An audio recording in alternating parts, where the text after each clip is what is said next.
Tots els dissabtes d'abril i el primer del mes de maig es fan visites guiades a l'antic convent dels Caputxins de Figueres. Aquest equipament es troba en fase d'obres i es convertirà en un auditori amb capacitat per a unes 300 persones. El dissabte 30 de març s'han fet les primeres visites gratuïtes amb una durada d'uns 45 minuts i en grups d'unes 15 o 20 persones.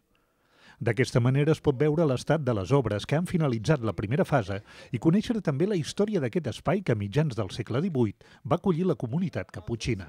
Bé, doncs per al visitant és una bona oportunitat perquè hem de pensar que és un monument bastant important, és un dels monuments amb més història, és el convent dels Caputxins, i bé, ara l'Ajuntament, amb l'ajuda del 1% cultural, està promovent tota la restauració i la rehabilitació d'aquest espai evidentment com a un gran auditori, de petit i mitjà format, o sigui, gran en modernitat, petit en capacitat. És un auditori que d'alguna manera a Figueres no en teníem, hi ha la catequística, és una ens privada, i el visitant podrà veure una mica com està el projecte, sobretot en transició des de l'antic convent cap a les obres que estan avançant.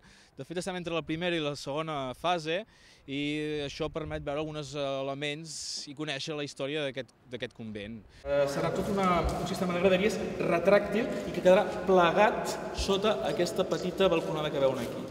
Un dels punts que més curiositat desperta entre els visitants és l'assecador de cadàvers.